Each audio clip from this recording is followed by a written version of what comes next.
Hi, and welcome to the Fishery Predation Survey Project's report form guide. I'm going to do a bit of a video here, guys, and run through how to fill in the report form. Okay, because there is quite a lot of options on there for various circumstances, what you've seen, where you are, etc. It is a smart form, so it will only ask you the questions it needs to ask you depending on where you are. So it is quite a quick form to fill in, but obviously there's a lot of different variables and options to go through in this guide.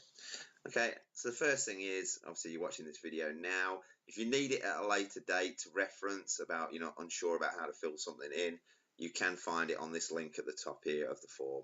Okay. Okay, so the first thing we need to know is, when did you make your observation? Okay, now to make it easier for you guys to report straight from the riverbank or the side of the lake or on the canal, we've pre-filled these with the current date and time. Okay, so when you access the form, it'll automatically be filled in with the date and time at that moment. Okay, if you're reporting later in the day or when you get home or the following day, you will need to adjust the date and time to when you actually made your sighting. Okay, so moving on, what did you observe? Okay, now we have two options here. We have a predator sighting or a predation incident. Now, a predator sighting refers to where you've actually seen the predator.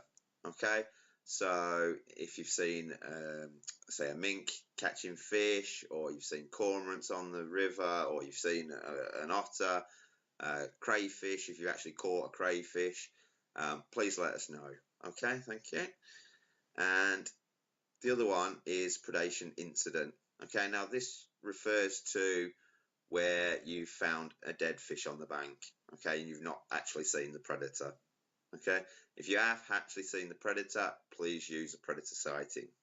Okay, so if I've gone down to the canal to do a bit of drop shotting, say, and there's a predated carp on the towpath, I can just fill this in and put found predated carp on the towpath.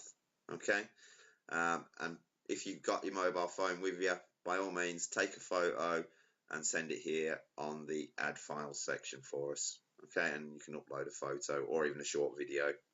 Okay, but for today's example, we're going to go back and do the main predator sighting category. Okay, so I think today we will do mink, and you will notice that on the screen here we've got visual identification pictures, okay, to aid you guys in telling the difference between the predators, because some people do mix up mink and otters, and believe me, otters are an awful lot bigger than mink. Okay, but today we're going to do a mink sighting. How many did I see? I'm just going to put one. Okay, if you're doing a cormorant sighting or goosanders and you've seen a lot together in one place, then you can put in, say, 20 if that's how many you've seen. Okay, please try and be accurate with your numbers. Okay, if you see a flock of cormorants, don't put there was 100 when there might only be 20. Okay, please be accurate. We need accurate data. Okay, and then you can give us a short description of what you've seen. Okay, so for this particular incident, I will put mink seen walking on far bank. Okay, you don't have to have seen the predator catching anything. Okay, we just need your sightings of them in our aquatic environments. Okay, so that's rivers, lakes and canals. Okay, if you see one of them there, please make a report. Okay, so moving on. Okay, we have a section here, like I said, with the predation incident to add a video or photo.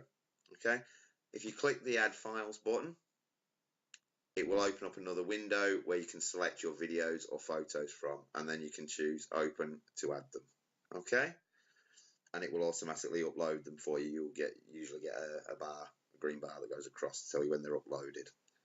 Okay, there is a maximum of 50 megabyte upload, and in that you can use PNG and JPEG photo formats, and you can use MOV and MP4 video formats. Okay, but please bear in mind there's a 50 megabyte maximum. Okay, so that's that done.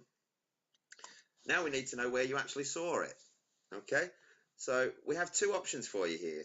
We have the option to give your coordinates or not. If you really don't want to give us your coordinates, then okay, you can click no, and you'll get a little warning message here to say delete the coordinates field.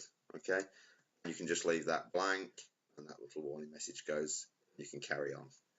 Okay, but to make the data the most effective we can and protect your fisheries better, we really do need locations if you can give them to us, guys. Okay, it's very simple to do. It only takes a second, but it will help us identify exactly where these predators are, because we may have big groups of predators in relatively small areas. Okay, and we need help to protect those fisheries. Okay, so by giving us your location details, you will be helping us to help you protect your fishing. Okay, so location details. Okay, you'll notice we get a little pop-up map. Okay, for this particular example, I'm going to use an old fishing spot on the River Goy.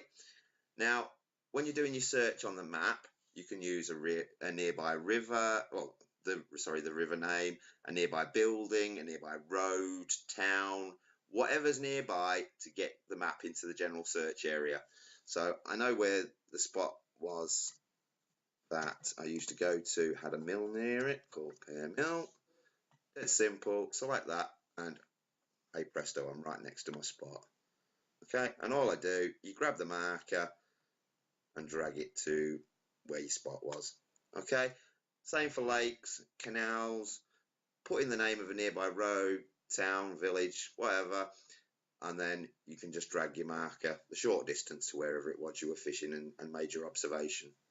Okay, dead simple. You will notice that it automatically fills in the coordinate field for you, so you don't have to worry about any of that. That's the beauty of the mapping, it does all that for you. Okay, and we can then click confirm and all done.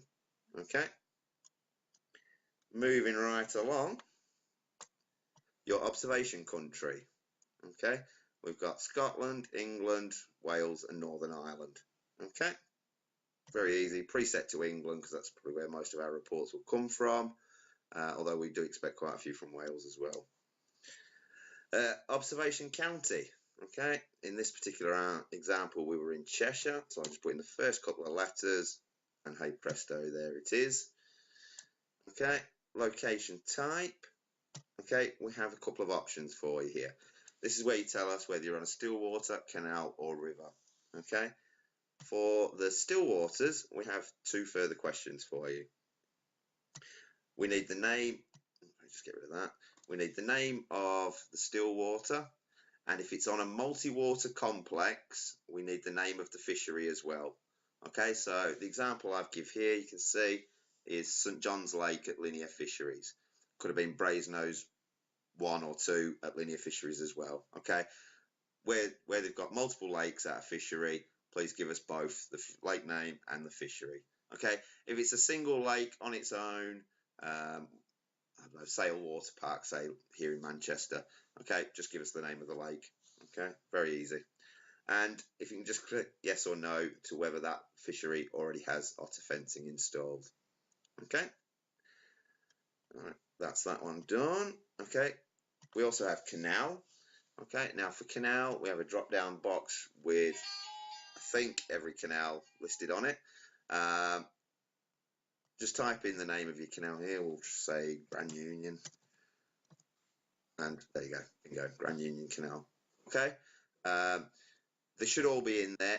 If you can't find your canal, we do have another option, okay, and that will give you a separate box to list the name of your canal. Okay, they should all be in there because the list came from the Canal and Rivers Trust, so they should all be there. Okay, but if you can't find it, use other. If it isn't on the list, we can then add it back into the list for your further use at a later date. Okay, so I'm just going to put that back to these tubes. Right, and obviously the one we're using for this example is river. Okay, we'd like to know the section of the river because obviously rivers cover vast distances. So if you're on the lower river or the tidal river, the middle river or the upper river. This particular example, I'm on the middle river, and then we need your river name. Okay, for this example, I'm on the Goit, and obviously it comes up there. Again, same as canals. If your river name isn't listed, and there could well be some here that aren't listed, I've gone through and put down as many as I can, but there may be some that aren't. Okay, you do have the other option there where you can tell us the name of the river and we can add it back into the list for you to use later. Okay, not a problem. Okay, so let's go back to Goit on that one. And that's just about job done. Okay, before you verify and submit your form, can you please give us a like, share us with your friends on Facebook or Twitter? It'd be very much appreciated. The more anglers we can get supporting us and sending in the data, the better we can help protect your fisheries for the future. Okay, last but not least, the submit button will appear below when all questions on the form have been answered. If you can't see it, please check. Okay, that refers to the submit button at the bottom here. Okay, as I said before, it is a smart form. It will only ask you the questions it needs to ask you depending on the answers you give. Okay, so it's not going to ask me, is the still water fenced if I've put river? Okay, so it only answers the questions it's asking you here. Okay, and you'll get that submit button at the bottom. Okay, it's very simple. In practice on the bank, it will take you 90 seconds probably to fill a form in. It's dead easy. Okay, but if you forget to fill one of your questions in, say I forgot to fill my river name in, you will notice that the submit button at the bottom has disappeared. Okay, all right, just get off that. It's gone, all right, because I've not filled in one of my questions. Okay, so we'll just put that back in, and you'll notice it reappears at the bottom there. Okay, quick verification just to verify that you're not a bot computer sending in anonymous forms from somewhere. So just put in whatever it asks you for. 786 BC. Okay, and then click submit your form. And there you go, all done. Very quick, very easy. And you're helping us protect fisheries for the future. If you click continue, it will then take you back to the main homepage of the Fishery Predation Survey project. Thanks for watching, guys. Please keep your reports coming in